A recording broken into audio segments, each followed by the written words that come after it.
Bank Dunia melalui edisi terakhir Laporan Indonesia Economic Prospect atau IEP memprediksi ekonomi Indonesia tumbuh sebesar 5,2% pada 2022 seiring dibukanya kembali perekonomian pasca COVID-19 serta naiknya harga-harga komoditas. Pertumbuhan ekonomi Indonesia pun diharapkan terjaga di angka rata-rata 4,9% selama jangka menengah yaitu 2023 sampai 2025.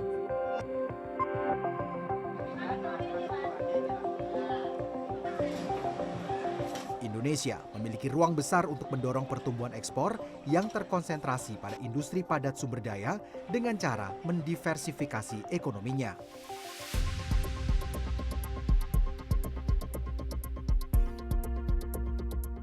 Kementerian Perdagangan mengungkapkan strategi yang akan dilakukan pemerintah untuk menggenjot kinerja ekspor pada tahun 2023.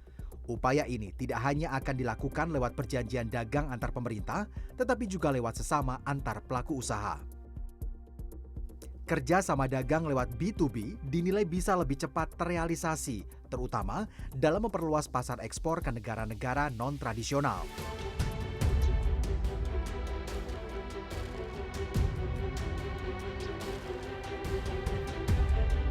Itulah mengapa kerangka kebijakan perdagangan yang mendukung dapat memainkan peran penting dalam mendorong pertumbuhan jangka panjang dan juga transformasi ekonomi Indonesia.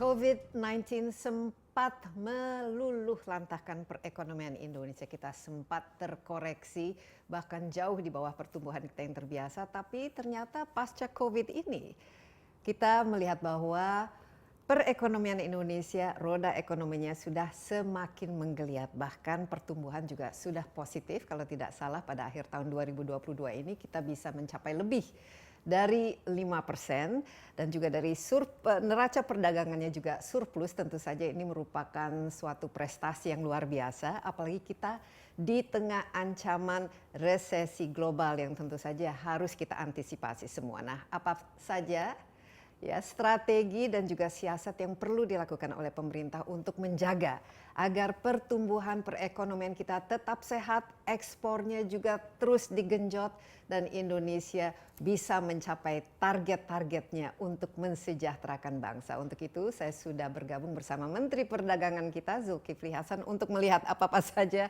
kesibukannya pada akhir tahun ini dan tentu saja menyongsong tahun 2023 persiapan Nataru. Nah, ini Natal dan tahun baru tentu saja merupakan suatu kesibukan tapi juga kesempatan untuk lebih lagi menggenjot perekonomian Indonesia. Pak Zulkifli Hasan, apa kabar? Sehat selalu? Tidak terasa ya, waktu sudah berjalan dengan begitu cepat. Ya, lama sekali baru jumpa lagi, udah mungkin setahun lebih ya. Setahun lebih ya. Dan baru jumpa lagi saya. Tapi nggak berubah kok, tetap cantik. Terima kasih. Maklum COVID, kita harus jaga jarak. Jadi ini juga untuk pertama kalinya kita betul-betul bisa bertatap muka dan di acara Final Notes ini tentu saja kita ingin merefleksi apa-apa saja yang sudah dilakukan tahun 2020. Tapi sebelumnya Pak Menteri Perdagangan yang sibuk belusukan, bisa cerita sedikit persiapan Nataru khususnya supply dari bahan-bahan pokok kita, apakah semua memang tersedia? Memang menyangkut hajat hidup orang banyak. Pak Presiden ini sangat concern ya. Para menterinya itu rata-rata bisa ditelepon, kalau saya itu bisa berkali-kali satu hari gitu. Dan Presiden kita ini hafal betul harga-harga. Apa biasanya kalau ditelepon yang ditanyakan? Ya, seluruh kebutuhan bahan pokok. Beras, ya, minyak goreng, harga cabai, harga telur, harga ayam, harga tempe, tahu, ya kebutuhan sehari-hari. Bawang itu selalu, karena yang menyangkut kepentingan orang banyak, apalagi ini bahan pokok, itu beliau itu concern sekali. Dan tidak hanya saya, Menteri Perdagangan, bahkan Pak Tito itu Kementerian Dalam Negeri tiap hari Senin, jam 8 pagi itu memimpin rapat dengan seluruh bupati, kementerian terkait, termasuk saya juga beberapa kali ikut, Itu membahas mengenai inflasi, soal harga kebutuhan pokok di setiap provinsi, kabupaten, kota, dan itu ada catatannya, ada yang rapot biru, ada yang rapot merah, ada rapot kuning, itu kelihatan risikonya apa. Kalau dia merah misalnya itu inflasinya di atas nasional, itu bisa kena penalti, nggak boleh keluar negeri. Susah itu. Jadi ini semua kerja, jadi kerjasama yang kuat ya. Satu kolaborasi yang intens antara pemerintah daerah dan pemerintah pusat, antara kementerian, itu hasilnya memang kita rasakan. Saya baru pulang dari Sorong, saya cek harga-harga pasar di Sorong, alhamdulillah stabil, bahkan cenderung ada beberapa harga itu yang turun ya. Oke, jadi ini rapotnya biru ya di sana, di Biru. Sorong. Beras misalnya itu HET-nya 10.200, kita di sana temukan 10.000 ya. Harga cabai, bawang itu biasanya 40.000, ini bisa 32.000. Yang saya terkejut tuh juga harga ayam tuh bisa 33.000. Wow, meningkat ini. Padahal HET-nya 35.000. Saya juga sedih kalau terlalu murah. Iya. Karena dampaknya itu kan peternak ayam itu jadi rugi, karena itu harga standar mestinya 35.000, ini 33. Memang ada beberapa yang naik, misalnya kedelai, urusan sama tahu tempe. Iya. Ya. Ada juga yang naik itu telur ya, dari 28.000 itu bisa 30.700 sampai 30.000. Wajar lah, orang bikin kue soalnya akhir tahun. Iya, memang masih wajar. Saya juga ke Sulawesi, jauh sekali dari Sorong ke Pakpak lagi. Dari Sorong Pakpak itu kita terbang 1 jam 10 menit. Ya, itu kalau ke Papua itu ada kepala burung, ini dagunya. Dagu itu di Pakpak. Dari Pakpak saya pergi lagi ke namanya Teluk Brau dan Patipi, itu naik mobil 3 jam lagi baru kembali. Kemarin juga ke Sulawesi, kita ke Maluku, ke Sumatera Utara. Tapi ini penting ya bagian timur khususnya, karena kan barang-barang di sana kan biasanya Iya, jauh lebih mahal, logistik, transportasi. Karena Maluku dan Indonesia Timur itu selalu yang biasanya itu membuat kita jadi rapot merah. Kami di perdagangan itu ada yang real time mengenai harga-harga. Karena menggabungkan dari hampir 400 pasar lebih, jadi tiap pagi ada. Jadi saya kalau ngantor, mesti yang pertama saya lihat itu peta Indonesia. Mulai harga beras, cabai dan seterusnya. Nanti kelihatan tuh mana yang merah, mana yang biru gitu ya. Kelihatan mana yang kuning, kelihatan. Nah tahun ini kira-kira mana? Sudah kelihatan yang mana yang merah? Memang rata-rata yang merah yang jauh. Misalnya di Papua, Maluku, kemudian Sulawesi Barat, kemudian Kaltara itu ya. Nah itu harus saya kunjungi apa penyebabnya, agar kita menemukan instrumennya. Kalau kita tidak melihat, tidak ketemu langsung, tidak mendengar, tidak wawancara dengan para pelaku usaha, kita tidak ketemu instrumen sehingga harga itu bisa turun. Nah kalau kita turun itu ya, jadi tidak hanya mikro tapi detail kata Presiden. Betul, jadi kita detail, kita ketemu sebagainya para pelaku usaha di tempat-tempat itu. Dan apa kira-kira concern dari mereka? Ketemu kita solusinya. Oh kalau harga naik itu biasanya itu karena transportnya jauh. Iya, BBM-nya kok juga. BBM naik gitu ya. Jadi ketemu. Nah gimana solusinya? Kita juga ketemu. Akhirnya kalau yang Papua kita pakai tol laut ya, itu tol laut itu kapal-kapal yang disediakan oleh Kementerian Perhubungan. Jadi tarifnya itu murah kan, sehingga bisa mengurangi cost akibat harga naik. Ya. Ketemu kita. Nah andai kata masih naiknya lebih dari 5%, kita juga dengan pemerintah daerah kita diskusi. Di situ ada setiap APBD itu ada namanya biaya tidak terduga. Anggaran biaya tidak terduga itu 2% dari APBD. Besar itu. Nah itu kita pakai, bisa dipakai untuk menambah transportasi kalau diperlukan. Andai kata harganya lebih naik dari 5%, itu biaya tidak terduga itu bisa juga untuk subsidi harga. Nah, jadi kalau wali kota, para bupati, seluruh pihak kerjasamanya erat, dan kita memang sungguh-sungguh memperhatikan soal ini, saya kira tidak akan ada masalah. Karena transportasi ada bisa disubsidi, karena yang harga lebih dari 5% kita punya biaya tidak terduga. Jadi sebetulnya sarananya itu cukup Instrumennya cukup untuk mengatasi Untuk segala, menjaga supaya harganya menjaga stabil. supply and demand ini bisa terkendali itu. Maka saya masih datang Satu ke, persatu, satu-satu ke tempat-tempat yang paling enggak menjadi simbol. Misalnya Papua cukup kita ke Sorong, Pak itu udah mencerminkan. Sulawesi kita bisa ke Sulawesi Barat misalnya itu sudah mencerminkan. Kalimantan kita satu saja sudah bisa mencerminkan. Kita sehingga punya gambaran gitu. Jadi intinya untuk Natal dan Tahun Baru harga masih terkendali ya. Data kita menunjukkan Oktober inflasi kita 5,72. Tapi di awal Desember ini 5,41. Jadi turun. Jadi ada beberapa yang volatile food itu turun harganya. Tapi ada juga yang naik sedikit. Jadi secara umum harga-harga menjelang Nataru ini stabil. Iya. Ini kan harga untuk konsumen, tapi kita juga coba stabilkan harga untuk yang produsennya, petaninya. Ini bagaimana? Nah itu yang selalu saya kadang-kadang dimarahi juga sama kawan-kawan. Misalnya kemarin waktu saya baru jadi menteri itu cabai 120.000, sekilonya 1.000, karena kita baru dibuka kan. Pandemi baru boleh orang ke pasar. Jadi semua belanja cabai dari demandnya jadi dari 30.000 kan orang nanam lagi kemarin kan. Begitu dibuka permintaan banyak, cabai 120.000, marah ibu-ibu datang. Saya asal ke pasar saya tunjuk gitu. Saya datangin, kita harus datangin, kita harus jawab karena kalau kita menghindar kemarahannya tambah gitu. Saya datangin. Ibu-ibu apa yang mahal? Ini Pak cabai, cabai udah nggak gitu ya. Saya bilang Bu, ini baru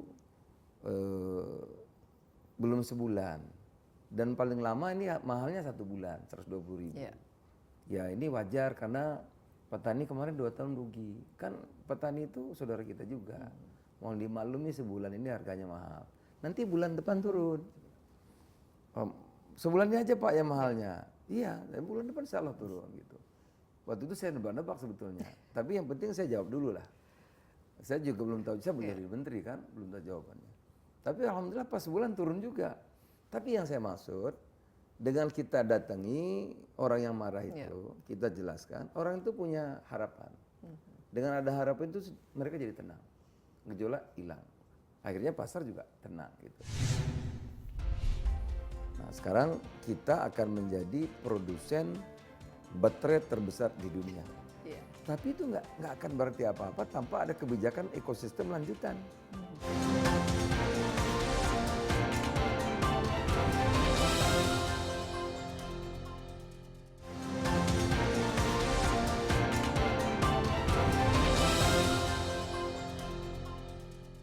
Ya, dan kalau kita lihat dari perekonomian dunia yang sekarang akibat perang di Ukraine, itu harga-harga juga inflasi bahkan di Eropa, di Amerika tuh sampai 9%. Kita masih syukur ya kalau bicara apalagi 5%. Turki 80%. Iya, dan ini mata uang juga anjlok khususnya di Eropa negara-negara Turki. Dan kalau kita lihat juga ada krisis pangan dianggap Bank Pintu, dan setahu saya Indonesia justru 3 tahun terakhir ini tidak perlu impor beras. Nah, ini balik ke surplus neraca perdagangan kita yang merupakan menurut saya ini inti dari roda perekonomian Indonesia. Ini kan kalau kita hitung-hitungan pendapatan kita mau tidak mau kan harus lebih dari pengeluaran, itulah ilmu belanja ya. Kalau misalnya pendapatan 100 ya, pengeluarannya 99 ya, hasilnya bahagia. Pendapatan 100, pengeluaran 101, misery, tekor ya, hutang, dan itu tidak baik. Tapi di Indonesia ini saya lihat ini masalah perdagangan itu sangat pelik. Tadi Pak Menteri sudah menjelaskan harus betul-betul kolaborasi ini itu, karena di sini ada produsennya, petani kita. Di sini ada juga konsumen yang tentu ingin harga-harga terjangkau. Tapi di sini ada juga pedagang, ada middleman, belum lagi mafia-mafia yang ingin punya ekspor, impor. Pokoknya ini kan pelik, mendistorsi harga. Nah ini, gimana gitu kan? Bagaimana seorang Menteri Perdagangan ini memastikan semuanya ini supaya tidak lagi terjadi ini harga minyak, nggak mudah. minyak goreng yang luar biasa. Kami rapat belum lama, mungkin 3 minggu yang lalu. Saya usul Pak, kita mesti rapat Pak. Saya usulkan mengenai pertanian gitu. Rapat terbatas, presiden pimpin. Saya bilang, Pak, penyakitnya dari saya usia 6 tahun sampai hari ini, berarti sudah 50 tahun lebih sama. Nggak ada beda. Saya cerita, Pak, dulu saya bilang ayah saya, Pak, pegawai PU berhenti, kemudian bertani sambil berdagang. Nah, waktu bertani yang untung itu tanam kedelai, Pak. Harganya bagus. Tapi begitu panen rugi. Nggak ada yang beli. Iya. Maka dikenal panen raya. Nggak bisa panen, dipanen raya. Oh, kata ayah saya ganti, sekarang yang bagus singkong. Tanam singkong. Begitu panen jadi gaplek itu, nggak laku juga. Suruh bagi rakyat, panen raya. Apa buktinya? Itu sederhana, kita buka BPS. Zaman saya 6 tahun, petani itu punya kebun, punya sawah. Sekarang data BPS buka. Petani 80% tidak punya kebun, tidak punya sawah lagi. Petani sudah berubah menjadi buruh tani. Apa sebab? Selalu kalau waktu tanam harga bagus, waktu panen harga murah, rugi. Apalagi dengan alasan inflasi yang paling jadi korban selama 50 tahun petani. Petani itu 2 kuncinya. 1, produktivitas. Produktivitas ini nggak bisa disuruh petani. Bibit. Masa suruh petani ngembangin begini nggak mungkin. Pupuknya juga. Pupuknya, Lagi obat-obatan gitu. Jangan sampai pupuk diperlukan, pupuknya langka gitu. Pupuk tidak terkendali, obat hama tidak terkendali, sementara harga diatur dikendalikan. Pak, ini kalau begini terus nggak bisa, Pak. Kita mesti berbuat sesuatu agar kerugian penderitaan petani itu bisa kita akhiri. Maksud saudara gimana? Itu Pak, kalau pemerintah beli barang itu, beli pertanian itu selalu harga paling tinggi. Beli harga gabah, harga paling tinggi. 4.450 HET. Lebih nggak boleh, dianggap korupsi. Padahal 4.450 itu swasta bisa beli 6.000. Tapi karena harga dipatok begitu, petani jadi korban. Iya. Padahal ongkos produksinya nggak bisa diatur. Akhirnya sawahnya dijual, Pak, kebunnya dijual. Oh gitu. Maksudnya gimana? 1 kalimat aja, Pak, dirubah. Maksudnya gimana? Harga paling tinggi dirubah, Pak. Bulog sebagai fungsi stabilisasi membeli harga gabah paling murah 4.450. Nah sekarang Bulog bisa beli 6.000. Karena paling murah 4.000. Flow price-nya justru yang ditentukan. Dibalik satu aja. Bulog membeli beras paling murah 8.200. Kemarin paling tinggi. Gitu. Sekarang paling murah. Jadi kalau swasta beli 10.000, Bulog harus beli 10.500. Tapi jualnya tetap 9.000. Itu namanya subsidi. Saya bilang, Pak, kalau 2 juta, Bulog beli 10.000, kita Bulog jual 10.000, sesudah 1.000. 2 juta cuma 2 triliun. Petani Bapak makmur. 30 juta yang miskin itu bisa diatasi. Gitu. Bisa diatasi. Daripada kita 650 triliun untuk dibakar minyak. Nggak jelas siapa yang pakai. Akhirnya setuju. Udah kita berubahlah jadi tadi itu beli paling mahal menjadi semurah-murahnya. Baru nih, baru setelah 50-60 tahun saya kira itu. Baru. Dan ini berjalan dengan baik ya? Habis itu, ya sudah, masih belum Pak. Oh, itu jagung. Jagung itu ditanam bagus, waktu panen murah. Nah, harus Bulog beli Pak. 6.500. Beli, produksi beli aja. Petani jangan suruh mikir marketing Pak. Iya. Suruh mikir marketingnya, pemasarannya ya nggak sanggup. Maka saya berusaha agar kebijakan-kebijakan itu bisa mengukur termasuk jagung. Kedelai. Satu kedelai Pak. Kedelai 14.000. Padahal kalau impor sekarang harganya 8.000. Kalau Bulog impor sampai sini 10.000. Jual 10.500. Wow, petani senang pasti. Itu. Jadi Pak saya bilang tugas lagi Bulog Pak. Beli kedelai 11.000 Pak.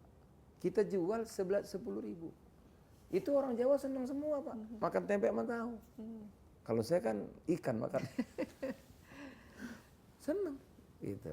Ya sudah dapat tugas Bulog akhirnya impor kedelai 350.000 ton. Nanti kalau belinya 11.000 jualnya 10.000. 2 juta baru 2 triliun. Kalau 2 juta 4 triliun. Ya. Rakyat happy, semua happy. Nah ini kira-kira kebijakan-kebijakan yang kita coba tata ya agar kebutuhan pokok itu inflasi terjaga, tetapi tidak merugikan para petani itu. Kita surplus lebih dari 50 M ya untuk tahun 2022 ini luar biasa kan kalau kita bicara surplus berarti kan kita perekonomian kita inilah bagus lah. Tapi saya ingin tahu surplus ini apakah karena memang betul-betul kinerja kita khusus kinerja ekspor yang bagus atau lebih karena kebetulan harga komoditas global yang lagi kebetulan lagi meningkat dan juga mungkin karena ya semua orang sekarang melirik apa yang kita karena di krisis di mana-mana dan juga banyak sekali kebutuhan pangan. Tetap mayoritas ekspor kita itu masih berbasis komoditi. Ya. Ada batu bara, ada minyak sawit dan lain-lain. Ya.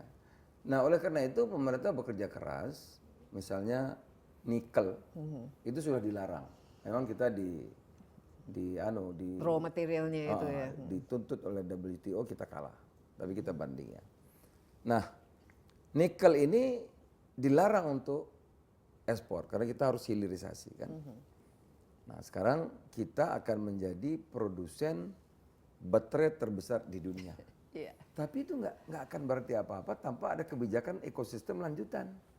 Nggak ada manfaatnya juga, kita jual baterai juga. Memang punya nilai tambah. 6 kali tambah 13 kali bisa 20 kali. Nah jadi kalau dulu kita ekspornya nikel 1 dengan jadi baterai bisa 20 jadinya. Punya nilai tambah. Tapi ekosistem untuk menjadi negara maju nggak bisa. Nah oleh karena itu kemarin Presiden langsung memimpin rapat, ekosistem itu harus kita bangun agar keunggulan komparatif baterai itu menjadi keunggulan kita sehingga kita punya nilai tambah yang sangat tinggi, bukan tinggi, sangat tinggi. Nilai tambah ini yang sering sekali Nah oleh karena itu kemarin diputuskan orang nanti kalau beli motor listrik, Thailand berani subsidi 7 juta, kita 8 juta. Wah kok nekat pemerintah? Emang kebanyakan duit orang beli motor dikasih APBN uang. lagi nanti yang Pakai digunakan. APBN lagi.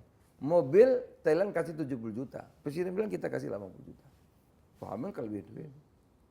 Tapi yang kita inginkan dengan subsidi itu dalam waktu cepat seluruh industri mobil listrik itu di sini ngebangunnya.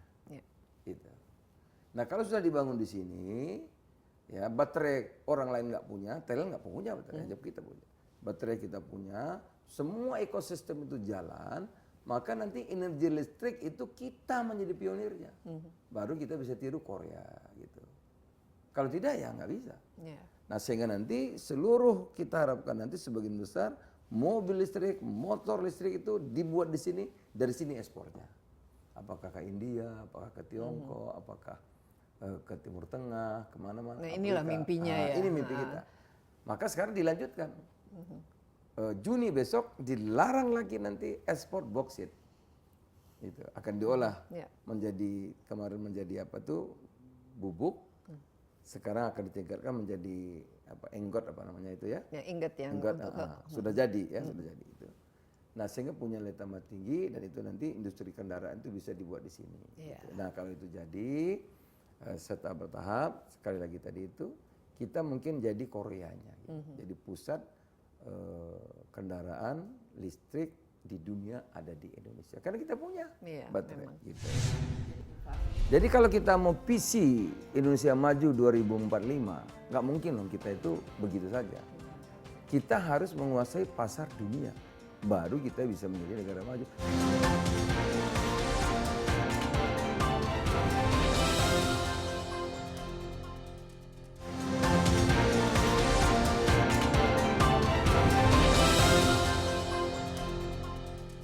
Jadi kita selama ini memang selalu mengekspor komoditas dan komoditasnya biasanya kan barang baku ya. Nah, yang sekarang diusahakan tentu saja hilirisasi karena nilai tambahnya itu bisa berkali-kali lipat. Bila perlu nanti kita impor tuh boksit.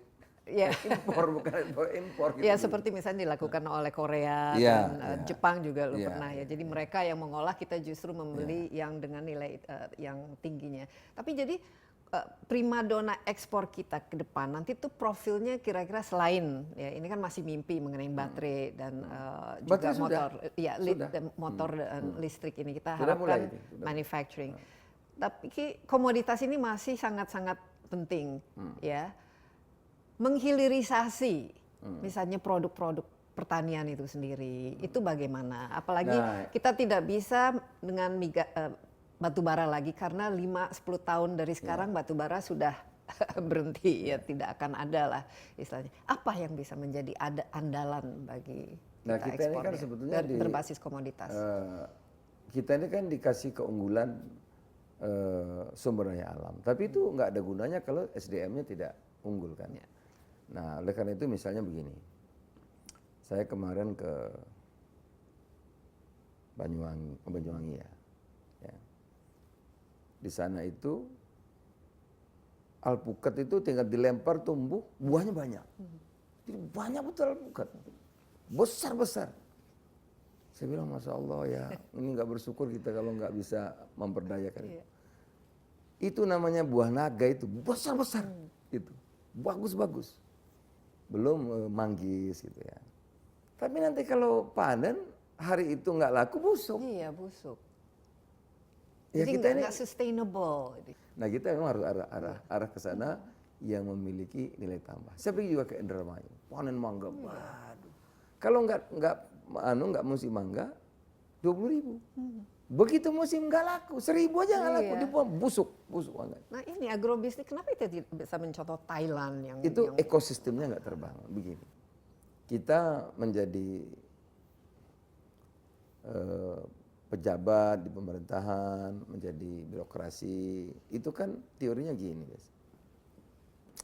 Yang berkuasa ini kan rakyat kan. Rakyat nggak bisa semua, maka rakyat milih presiden. Jadilah Pak Jokowi dipilih yang berdaulat, rakyat dipindah ke, kalau dulu kan MPR, sekarang Pak Jokowi. Jadi kedaulatan rakyat ini ada diserahkan Pak Jokowi. Oleh karena itu Pak Jokowi nggak bisa kerja sendiri, saya dikasih jadi pembantu. Maka namanya pembantu presiden. Saya nggak bisa kerja sendiri, dibantu birokrasi. Jadi kita ini sebetulnya kerja itu harus mengerti risiko untuk rakyat itu apa. Bukan cuma mekanistik. Oh ini sesuai aturan Pak, ini sesuai undang-undang Pak, ini sesuai. Loh, ini merugikan ekonomi kita, enggak merugikan petani kita, enggak merugikan masyarakat kita, enggak. Kan harus ada hasil asal manfaatnya gitu. Iya, polisinya harus sekarang kan kebanyakan tuh teman-teman tuh kalau kerja, yang penting nggak kena hukum. Pak nanti kita begini bela rakyat kena hukum Pak. Ya kita pokoknya aturan begini A ya sudah A Pak, ya B gitu.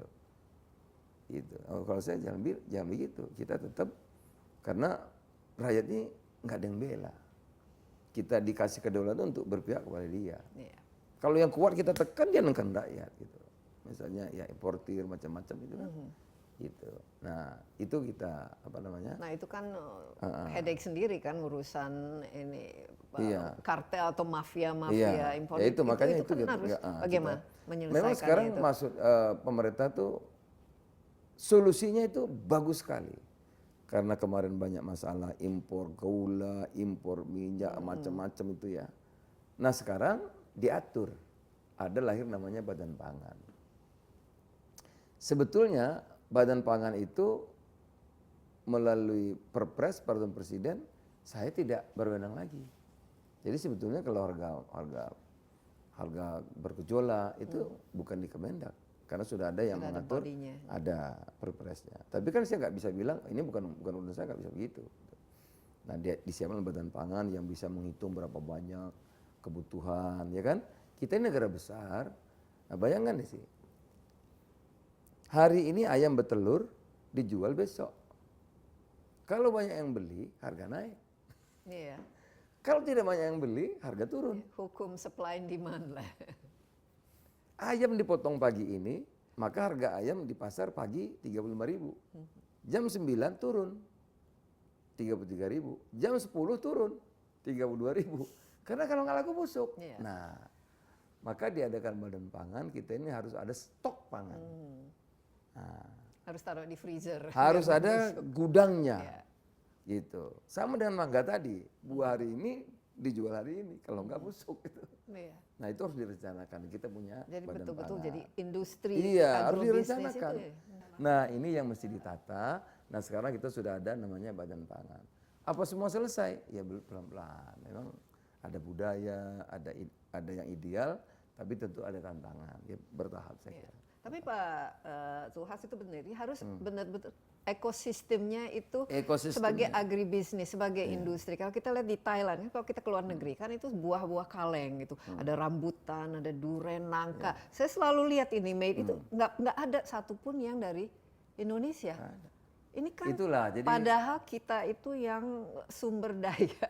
nah kita kan alamnya itu tropis, kan ya mangga segala macam ada. berlimpah semua dan harus ada strateginya. Tapi ekspor ini kunci nih Pak. Maka kemarin Zulhas saya ini. mengatakan, alhamdulillah Presiden malah sangat mendukung.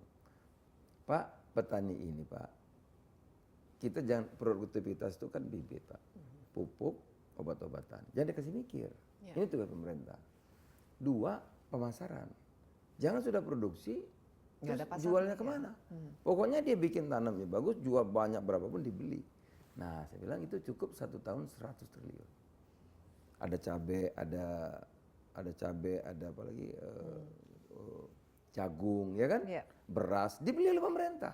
Kedelai jangan 6.000 dong, beli 12.000. Kita kan impor jual 12.000, beli 12.000, 13.000 beli.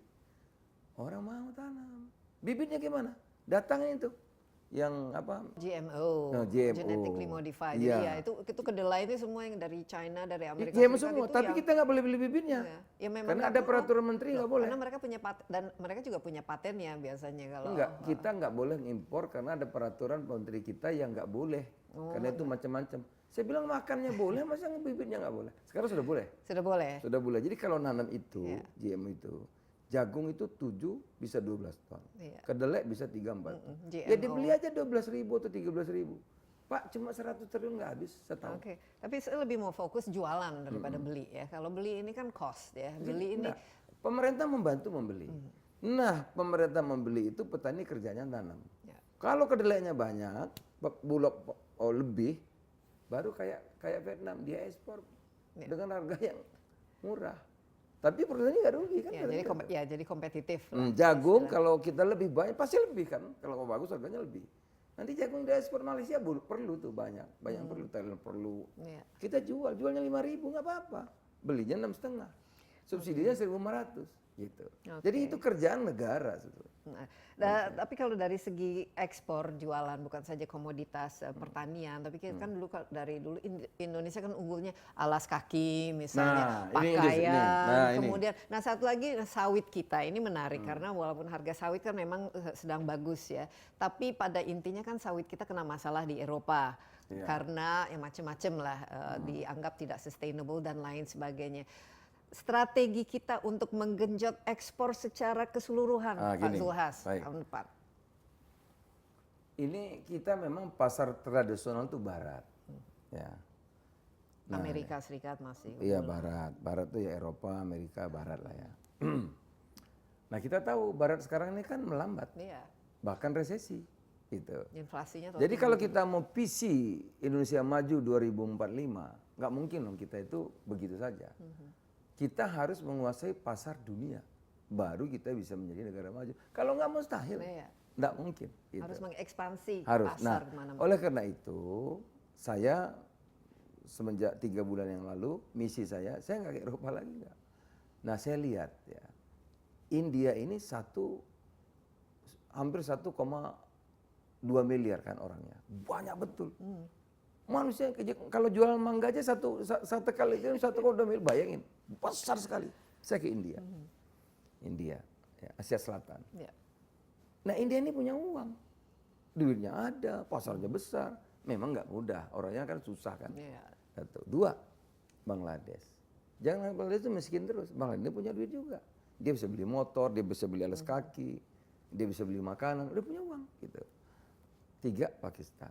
Nah ini 3 ini aja nih Asia Selatan ini, itu mungkin hampir 2 miliar tuh manusianya, besar sekali. Ya. Presiden kita bolak-balik ke Dubai, ke sini belum pernah nih, belum pernah nih, gitu. Bayang ini pasar yang besar nih, gitu. Nah saya fokus ke sini. Saya sudah ke India, 1 hari saya dapat kontrak 3,2 miliar dolar, 1 hari. 1 hari. 1 hari aja. Untuk produk apa saja itu? Ada beberapa, ada kertas, ada berapa, ada juga minyaknya. Ini Asia Selatan. Sekarang Timur Tengah, uangnya banyak. Arab Saudi nanti akan mendatangkan umroh dan haji 40 juta ke karena dia sudah pakai digital.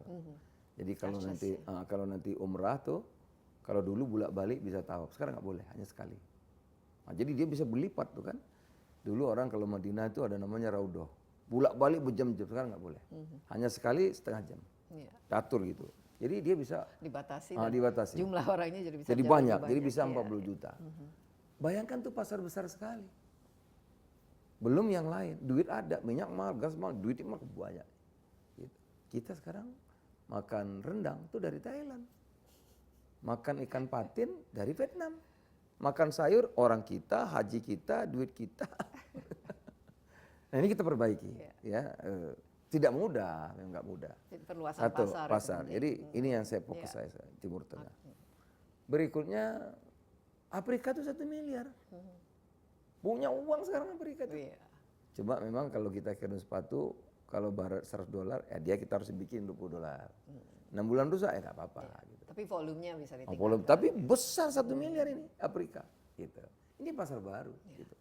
China juga masih bisa Ya tentu Tiongkok ya, kalau Tiongkok udah otomatis tuh, udah besar kita. Nah kemudian Tiongkok sudah rutin itu juga. Tapi kan dia juga jago dagang gitu.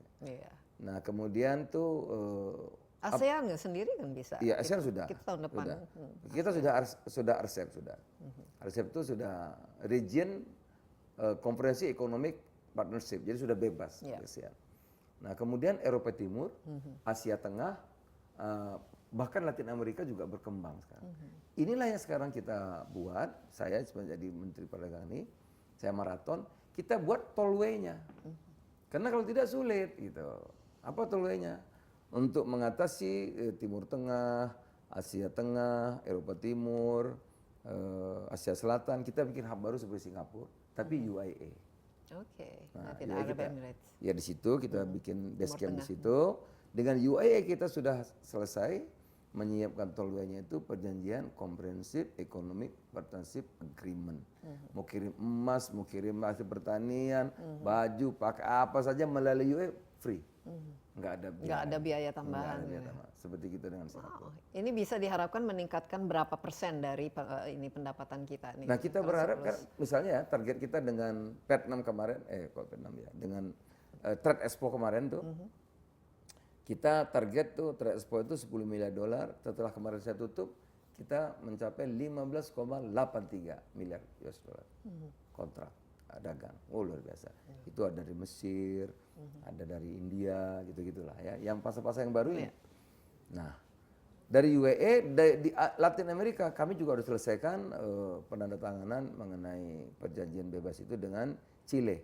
Chile nanti bisa ke Meksiko, bisa ke Peru, bisa ke lain-lain gitu ya.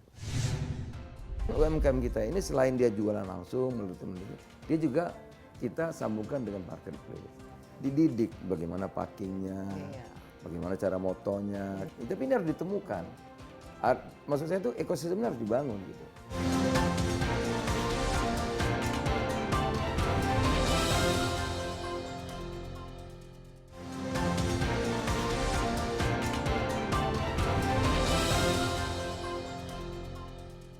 Ada beberapa lagi yang kita akan selesaikan, memang tidak mudah, tapi sampai hari ini dengan yang sudah kita tanda tangan saja, saya kira sudah jauh lebih mudah. Kita bisa tembus Afrika. Nah, kalau ini kita nggak lakukan, yang menyerbu pasar yang tersebut tadi siapa? Tiongkok, China lah, Tiongkok, Vietnam, India. India dan Thailand. Jadi ada Tiongkok, ada Vietnam, ada Thailand. Diserbu mereka. Kalau kita nanti ketinggalan. Kalau kita di barat Tiongkok sudah di Afrika itu sudah dikuasai oleh. Sudah, tapi belum terlambat. Karena sebetulnya terus terang Afrika itu suka dengan produk kita. Misalnya Muslim, pakaian Muslim. Mereka suka. Alas kaki ya. Tapi mie instannya juga katanya populer itu pabrik mereka. itu ada di sana. Di negeri itu pabrik mie kita, walaupun diakui dia punya gitu. Gak apa-apa. Yang penting kan yang penting produknya dari sini. Belum Bangladesh itu nanti motor listrik, mobil misalnya sama kita gitu. Menarik. Jadi sebetulnya ini pasarnya besar, tapi sekali lagi kita perlu kolaborasi kerjasama antar instansi, pengusaha dan sebagainya, kita berunding duduk bareng. Karena nggak mudah kan. Kita mesti duduk bareng. Pengusaha juga teman kita harus dukung agar mereka sukses. Nah UMKM kita bikin di sini 4 pilar, baru ini saya buat. Kan saya ini baru 4 bulan. Iya. Tapi kan sudah dagang dari umur 6 tahun. Gitu. Iya, jadi ngerti lah cepat jalannya. Nah di sini ada UMKM ya. Di sini kita ketemukan dengan nggak bisa dihindari, namanya marketplace. Gitu. Di sini di atasnya ada retail modern, di bawahnya nanti BUMN Pak Erik. Itu KUR. Gitu. Nah ini ekosistemnya kita bangun. Retail modern ini kita kerjasamakan dengan UMKM. Kalau di Malang misalnya, Malang itu ada retail modern. Perlu kerupuk, perlu alas kaki, perlu buah, perlu. Ya kalau di Malang ada ngapain ngambil dari Jakarta? Gitu. Iya. Ambil dong dari UMKM sini. Kalau UMKM berkembang kan dia juga belanja kan, gitu. Nah kemudian UMKM kita ini selain dia jualan langsung melalui dia juga kita sambungkan dengan marketplace. Dididik bagaimana packingnya, bagaimana cara motonya, kan kualitasnya, dan marketplace melatih ini nggak bayar. Mereka didik, tapi ini harus ditemukan. Maksud saya itu ekosistemnya harus dibangun gitu. Nah sebaliknya retail modern ini punya logistik yang kuat. Jangan buat dia aja dong, kan nggak produktif. Dia harus bisa menyuplai UMKM yang ada di sekitar dia. Warungnya emak-emak, pasar. Kan dia sudah punya membangun logistik kan. Iya. Dan sekarang semua platform kan digital kan. Nah, iya. Nah, jadi nanti ini dia ini melayani pasar emak-emak itu. Dia juga untung. Dia nggak usah sewa tempat, dia nggak usah bayar listrik, dia nggak usah bayar pegawai. Dia nggak usah bayar keamanan. Kalau warungnya mama laku kan belanjanya ke dia juga. Gitu. Jadi ini perlu dibangun. Ya. Nah yang kedua yang besar-besar ini jangan sayang sama mama dong. Ngapain? Nah, kamu pergi. Masa cuma Lulu masuk Indonesia? Hypermart kita kan hebat-hebat. Kenapa nggak bisa ke Arab? Yang Filipina tuh 1000 lebih Alfamart sudah. Berhasil kan? Gitu. Kenapa yang lain nggak bisa? Gitu. Mesti datang lote dari Korea ke sini. Apa hebatnya? Sama aja. Kita punya macam-macam, ada Tran, ada banyak lah itu. Yang besar-besar, kenapa nggak keluar gitu? Nah ini mesti kita fasilitasi. Kita aja duduk, kita aja runding, apa kendalanya, apa kesulitannya, kita pergi bareng dong kalau bila perlu. Jadi ini memang harus dilakukan, ya nggak mudah. Mesti kerja keras ya, saling mendengar gitu. Tapi ada target khusus untuk tahun 2023 kalau dari jumlah surplusnya Pak Zulhas? Saya ingin meningkatkan perdagangan kita gitu. yang di pasar non tradisional ini nanti sehingga ekonomi kita kan kita targetkan di atas 5,5 ya. Minimum 5,2 kalau tidak salah ya. 5,2. Kalau bisa kan di atas 5,7 sekarang. Walaupun tahun depan memang prediksi Bank Dunia, IMF segalanya akan ini turun. semua agak resesi. Tahun ini kan 3,3 ya. Iya, tahun depan jauh lebih berkurang. Tahun depan diperkirakan 2,7 dunianya. Berarti kita juga kan agak turun. Tapi kalau kita bisa tembus pasar yang non tradisional ini, nah, menurut saya ini menarik karena yang resesi itu justru di Eropa dan di negara-negara maju. Tapi yang di South ini, selatan ini kan mereka. Karena ini modalnya sumber daya tadi ya kan, sumber daya alam modalnya. Afrika juga gitu. Termasuk pasar domestik kita. Iya. Ini kan juga harus besar ini dilindungi dan juga artinya diperdayakan. itu, nah misalnya kita lagi membenahi sekarang tuh di sektor tekstil. Kita dibanjiri pakaian bekas lah, macam-macam. Itu membunuh UMKM kita kan. Yang besar-besar itu masuk ke kecamatan, kabupaten ini harus dihindari. Gitu. Ada beberapa yang merek besar itu kan, ini mematikan UMKM. Saya bilang sama teman-teman kita atur, nggak bisa dong begitu. Bebas sih bebas, tapi kan tetap kepentingan based on national interest gitu. Harus kita, karena semua negara juga begitu gitu. Yang penting WTO kita nggak boleh langgar ya. Kita bisa kenakan tarif, kita bisa kalau dia terlalu murah anti dumping ada yang bisa kita lakukan. Nah ini kita bina. Ada beberapa peraturan yang kita juga sempurnakan. Kemarin itu kan bebas begitu saja kan, waduh, itu kan UMKM kita mati. Oleh karena itu kita peraturannya kita perbaiki. Nah, keberatan industri tekstil kita ada di mana, dia bayar pajak, dia bayar listrik, dia bayar pegawai. Kalau nggak dibela nanti pegawainya bisa dirumahkan, ya kan? Pendapatan negara dari pajak berkurang gitu. Tekstil itu dulu sampai $14 miliar, sekarang tinggal $7 miliar, separuh turun. Nah Nah ini kan masih bedar, turun kenapa? Iya. Kok dulu 14 sekarang 7, Karena 7 sudah bisa tidak, turun lagi gitu. karena juga tidak kompetitif lagi, biaya untuk buruhnya kan juga semakin lama semakin meningkat kan. Kalau saya lihat Enggak juga, saya pergi ke pabrik sepatu itu, dia bilang dia pabriknya di sini, saya bilang buruhnya mahal sekali, kenapa yuk nggak taruh di Jawa? Dia bilang buruh mahal nggak sekarang tidak menjadi nggak menjadi isu, nggak jadi faktor isu. ya. Karena dia dengan buruh Tangerang, Jakarta yang mahal dibayar 5-6 juta itu, ya. Tapi skillnya dia bikin produk yang Bagus, yang harganya $100 gitu. Yang di Jatim ya memang bayarnya murah 3 juta, tapi produknya $30. Ya dia mendingan yang $100, jadi ini nggak isu buat dia gitu. Oke. Karena skillnya, kemampuannya kan sudah di atas rata-rata. Nah, jadi yang paling penting itu ekosistem yang dilindungi. Iya. Saya ini dulu pengusaha. Saya bikin pabrik, contoh ya. Nah, saya bikin pabrik itu perlu pakai dapur. Dapur itu tungku yang panasnya 1000 derajat lebih. Ya, harus ada 1000. Itu pakainya kan gas. Kalau gasnya nggak cukup, maka nanti keramiknya itu warnanya nggak putih, nggak laku dong, jelek. Gitu. Nah, kita gasnya nggak ada, gasnya diekspor semua. Akhirnya kita berhenti. Dapur itu kalau mau panas lagi 40 hari. Bayangkan begitu dapur berhenti, itu pegawai bayarnya bagaimana? Bahan baku dibayarnya gimana? Pasar kita hilang. Nah, habis kita itu. Itu yang saya maksud ekosistem. Perlu pemerintah, sektor usaha itu satu gerak, satu visi baru dia bisa berkembang. Presiden mengatakan jangan lengah gitu.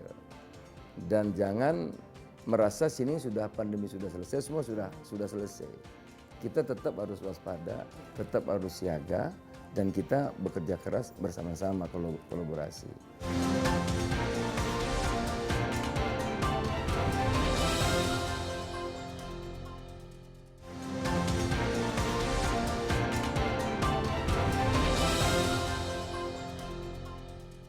Iya, biasanya kan kalau melihat orang ingin berbisnis di Indonesia, baik domestik maupun internasional, kan iklim usahanya kan, nah regulasinya seperti apa. Nah, Pak Zulhas sudah 4 bulan di sini, kira-kira ini tantangan terbesar dan juga banyak sekali ini keluhan-keluhan mau tidak mau, walaupun kan sudah ada omnibus law dan lain sebagainya. Paling penting kalau saya itu kepastian. Ya. Nah ini bagaimana caranya supaya ada kepastian jangan dalam melakukan bisnis. Kalau berubah terus orang juga bagaimana? Ya, satu. Kedua juga, saya juga bilang teman-teman, karena ini lentas ya, ada Kementerian Pertanian, ada Kementerian Perindustrian. Ribet. Dulu kan ada namanya itu Undang-Undang Cipta Kerja untuk mempermudah, tapi akhirnya malah jadi panjang tuh, jadi tambah panjang gitu. Bukannya saya bilang begini, masalah ya? Iya, saya bilang gini, ada kemarin saya cita, karena dia izinnya nggak lengkap, saya datangi. Tapi saya penasaran, masa orang baik begini mau nakal?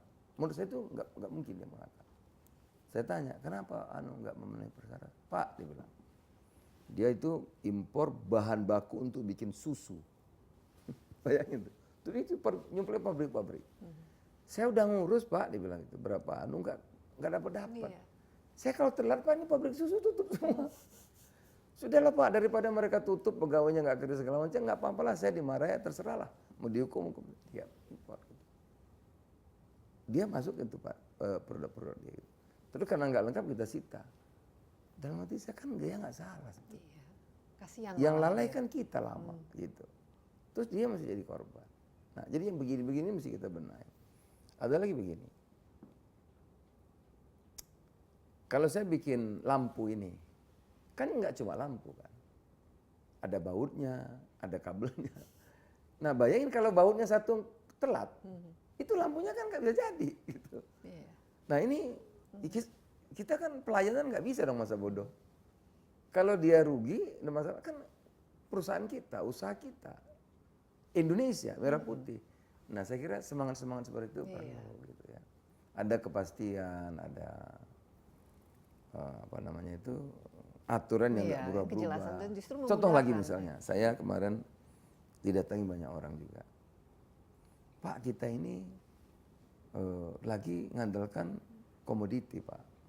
Batu bara bagus, semua bagus. Kita perlu kapal. kapal baru nggak ada.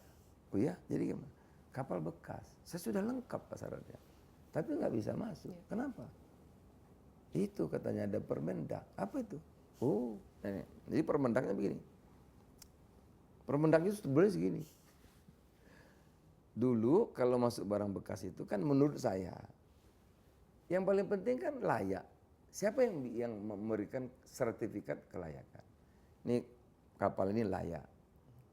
Layak masuk. Kalau ada apa-apa yang beri kelayakan tanggung jawab dong. Iya. Dokter menyatakan orang sehat, kalau nggak sehat kan tanggung jawab dia dong. Gitu. Ini perhubungan ya harusnya. Misalnya kan gitu. Ini enggak. Jadi syaratnya 5 atau 5 ini. Jadi boleh combine gitu. Tapi di Permendak tuh jadinya dan.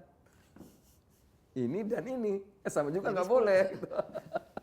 Jadi 10 persyaratan. Itu sederhana, tapi kan dampaknya mungkin yang ngetiknya lupa gitu. Jadi ini pekerjaannya selama ini jadi membuat ini semakin simple ya. Iya, harusnya kan masih kebijakan. Jadi mungkin yang ngetiknya itu dia atau diketik dan kan Waduh, bisa. ini kalau dengar kayak Tapi gini. kan dampaknya itu kan ya gitu. Oke, mungkin ini terakhir ya, Nah, terus kita merubah Permendak panjang lagi kan. Mesti rapat lagi, mesti tujuan menteri-menteri. Sementara mesti ini Kumham, batu baranya gitu. udah gitu. udah Kira-kira stuck itulah. di situ. Oke, terakhir nih. Jadi tantangan terbesar selama ini, selama 4 bulan ini, apa sih sebenarnya? Lebih ke sifatnya koordinasi atau menyelesaikan ya ini yang ribet-ribet ini atau apa, Pak Zulhas? Dan semua ini nanti ke depan ada reformasi atau perbaikan yang nyata yang di Perbaikan banyak, tapi sekali lagi kata kuncinya itu kerjasama. kerjasama ya. Kerjasama untuk Indonesia itu menjadi maju gitu. Karena kalau nanti kami sendiri, saya mengerti lah ini, sendiri-sendiri itu saya juga mengerti gitu. Tapi kalau ini enggak, nanti jadi ekosistemnya itu enggak terbangun. Kalau terbangun lambat gitu ya. Nah, akhirnya nanti ya kalau Kemendak ya Kemendak aja dong. Kalau yang sana aja. Iya. Nah, itu, biasanya memang demikian, jalan nah, sendiri-sendiri. itu yang itu tidak bisa kita cepat gitu. Kita harus jadi satu kesatuan. Contoh kemarin, ini terakhir saya contohin. Kita bikin trade Expo Indonesia. Target 10 miliar dapat 15,83. Kenapa? Karena kerjasama. Apa yang terjadi? Itu Menlu merentah duta besarnya. Kerja keras duta besarnya bawa bayar. Datang bayar dari 190 berapa tuh? 193 negara. Bawa bayar sini. Dubes pulang semua. Tapi mau bayar banyak. Bawa. Kita punya ITVC juga. Ya juga sama bersama kalau kerja keras bersama dubesnya bawa bayar banyak sini. Ribuan datang bayar dari India dari mana-mana gitu. Bupati ngirim pengusaha-pengusahanya yang terbaik UMKM-nya kirim sini, dibiayai, dibantu. Gubernur juga gitu ya itu. Kemudian bahkan gubernur Banten itu tiap hari ada di situ. Menlu datang juga ikut nungguin trade expo kita itu. Presiden yang buka. Pengusaha-pengusaha besar bayar mahal karena kita nggak punya anggaran untuk sewa tempat kan, bayar mahal. Akhirnya kita punya panitia punya lebih yang kecil-kecil nggak usah bayar. Nah, gitu. Jadi dengan kerjasama itu, kolaborasi kita bisa, ya bisa mendatangkan buyer, bahkan kita mencapai target ya. Kita puas diri, ya jangan saya bilang. Memang ini sukses, tapi belum sebetulnya yang diharapkan karena pengunjung kita 30.000 atau 40.000 ya. Saya bilang pamer yang sukses itu di atas 300.000 pengunjungnya. Saya tahun 2004 saya sudah ke Guangzhou, saya sudah pamer Hong Kong, saya sudah ke Jerman, lihat pameran itu rata-rata di atas 300.000. Dan orang kalau pameran sukses bayar mahal, bayar. Tapi kan nanti keuntungannya kan. Iya, saya kalau masuk dulu ke Guangzhou itu, kita bayar tiketnya itu 100 apa uang sana itu, yuan ya, bayar kita gitu. Jadi di mana-mana bayar. Ini kita memang sukses, tapi belum sesuai dengan yang kalau mau jadi negara maju aja jangan berpuas diri. Iya, dan ini menarik kalau biasanya orang dagang kan. Pak Zulhas sebagai orang dagang sekarang justru menjadi yang memegang kebijakan kan, yang paling penting kan asal regulasinya tidak menghambat, justru memudahkan, tidak berbelit-belit, tidak memiliki biaya tinggi dan lain sebagainya. Jadi Pak Zulhas untuk harapan tahun 2023 sebagai seorang pedagang yang sekarang harus mengurus kebijakan perdagangan 2023 sekali lagi Presiden selalu mengatakan tidak mudah. Ya. Tetapi kesulitan itu kan kalau kita siap sekaligus jadi peluang kan, gitu. Saya pernah dulu tahun 98-99 Krismon, untung saya paling besar tuh. Jadi sebetulnya bisa jadi peluang gitu. Tergantung di sektor mana dulu. Ini juga begitu, karena kita punya pasar yang besar yang tadi yang saya sebutkan. Memang Presiden mengatakan jangan lengah, gitu, dan jangan merasa sini sudah pandemi sudah selesai, semua sudah selesai. Kita tetap harus waspada, tetap harus siaga, dan kita bekerja keras bersama-sama kolaborasi untuk menciptakan peluang-peluang yang baru seperti pasar non tradisional itu. Nah, jadi kerjasama antara pusat dan daerah. Sebagaimana kita menghadapi Nataru ini, itu landai, Semakau landai, karena ada kerjasama. Bupati, wali kota, gubernur, Kementerian Mendagri, kan urusannya apa dengan cabai, tapi dia ikut, ya kan. Kita pertanian dan seterusnya. Jadi kolaborasi, menyiapkan diri dengan baik dan lebih kreatif, ya, menciptakan peluang baru, pasar baru. Kita akan lebih optimis untuk menghadapi 2023 mendatang. Terima kasih banyak, dan menciptakan iklim usaha yang memang betul-betul ekosistemnya terjaga. Ekosistemnya itu penting sekali. Sukses Pak Zulhas, dan semoga juga tahun 2023 memang menantang, tapi di balik setiap krisis atau tantangan kan ada peluang, dan peluang ini harus kita raih. Jadi kita menghadapi tahun 2023 jangan kecil hati, penuh dengan optimisme. Memang istilahnya itu kan kalau krisis itu kan perubahan yang dipercepat. Ya. Yang seharusnya memang sudah diubah. Sudah. Supaya lebih jadi kejadian lebih cepat aja. Iya, Menteri Perdagangan kita Zulkifli Hasan, terima kasih banyak sekali lagi, dan demikian Final Notes kali ini. Saya Desi Anwar mengucapkan terima kasih atas perhatian Anda. Jangan lupa Final Notes ini juga bisa disaksikan di YouTube CNN Indonesia. Terima kasih, sampai jumpa. Bye-bye.